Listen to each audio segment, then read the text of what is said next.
ኢትዮጵያን ቀጣዩዋ ትልቅ የቴክኖሎጂ ማዕከል በማድረግ ዓለም አቀፍ ኢንቨስትመንቶችን ለመሳብ የሀገር ውስጥ ተስጦችን ለማበረታታትና ሀገራችን ወደ በለጸገና አስተማማኝ የዲጂታል ኢኮኖሚ የምታደርገውን ጉዞ ያፋጥናል የተባለለት ኢትዮቴክ ኤክስፖ 2025 በአዲስ አበባ ዓለም አቀፍ ኮንቬንሽን ማዕከል ወይም ኤአይሲሲ ዛሬ በይፋ ተከፍቷል። ይህ የቴክኖሎጂ ኤክስፖ በሀገራችንና በምስራቅ አፍሪካ ቀዳሚና ትልቁ መሆኑ የተገለጸ ሲሆን በዋናነት በሳይበር ደህንነት፣ በኤአይ፣ በፋይናንስ ቴክኖሎጂ፣ ፊንቴክ፣ በስማርት ሲቲስ እና በቴክኖሎጂ ትምህርት ዘርፍ ያሉ ወሳኝ ዘርፎች ላይ ያተኮረ መሆኑ ተገልጿል። በዚህ ቴክ ኤክስፖ ላይ ከ100 በላይ የኤአይ እና የሮቦቲክስ ውድድር ተሳታፊዎች፣ ከ10,000 በላይ ተሳታፊዎች እንዲሁም 15 ኢንዱስትሪዎች እና የግል አጋሮች እንደሚገኙ ለማወቅ ተችሏል። ኢንሳ እና የኢትዮጵያ አርቲፊሻል ኢንተለጀንስ ማዕከል ከዩናይትድ አረብ ኤሚሬትስ ሳይበር ሴኩሪቲ ካውንስል እንዲሁም ከኢትዮ ቴሌኮም ጋር በመተባበር የተዘጋጀው ይህ ኤክስፖ ከግንቦት 8 እስከ ግንቦት 10 2017 ድረስ ይቆያል። በመሆኑም መጪውን ቅዳሜና እሁድ እንዲጎበኙ ተጋብዘዋል። ለዚህ ለአዲስ ኮንቬንሽን ሴንተር ለመመዝገብ etexethiopia.com የሚለውን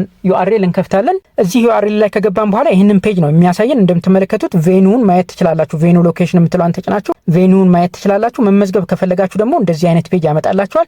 ሬጂስተር ነው የምትል ያመጣላችኋል። ሬጂስተር ነው የምትለዋን ስትጫኑ ይህንን ፔጅ ነው የሚያሳያችሁ። ዲሊጌት ሬጂስትሬሽን ይላል፣ ቪዚተር ሬጂስትሬሽን ይላል፣ ስፒከር ሬጂስትሬሽን አለው፣ ስፖንሰር ሬጂስትሬሽን፣ ሚዲያ ሬጂስትሬሽን እና ስቱደንት ሬጂስትሬሽን ይላል። ያው እንደየፍላጎታችሁ የምትፈልጉትን ልትመዘገቡ ትችላላችሁ። ለመጎብኘት ብቻ ከሆነ ቪዚተር ሬጂስትሬሽን የሚለውን ተጭናችሁ የሚጠይቀውን መረጃ ሞልታችሁ መመዝገብ ትችላላችሁ። ልጆቻችሁንም ይዛችሁ መሄድ ትችላላችሁ። ስቱደንት ሬጂስትሬሽን በሚል አስመዝግባችሁ ይዛችሁ መሄድ ትችላላችሁ ብዬ አስባለሁ። አዲስ ኢንተርናሽናል ኮንቬንሽን ሴንተር ኤክስፖ የሚካሄድበት ማለት ነው። የት ነው ካላችሁ ደግሞ ቦታው ሲኤምሲ አካባቢ ነው። ፀሐይ ሪል ስቴት ያለበት አካባቢ ነው የሚገኘው። ይህ አዲስ ኮንቬንሽን ሴንተር በቅርቡ የካቲት 22 2017 ላይ በጠቅላይ ሚኒስትራችን ተመርቆ ስራ የጀመረ የኮንቬንሽን ማዕከል ነው። ስለዚህ እዚህ ኮንቬንሽን ማዕከል ላይ የሚካሄደውን ኤግዚቢሽን ቅዳሜና እሁድን እንግዲህ ቀጠሯችሁን እዚህ አድርጋችሁ በመጎብኘት የተለያዩ ተሞክሮዎችን ልታገኙ ትችላላችሁ ማለት ነው። ስለዚህ ይህንን በማወቅ ይህንን ኤክስፖ ነገና ተነጎዳ ያው እንደሚታወቀው የረፍት ቀን ነው ለአብዛኞቻችን። ስለዚህ የቅዳሜና እሁድ ቀጠሯችሁን እዛ በማድረግ ኤግዚቢሽኑን እንድትጎበኙ እንላለን። ይህ መረጃ ይጠቅማችኋል ብለን እናስባለን። ከወደዳችሁት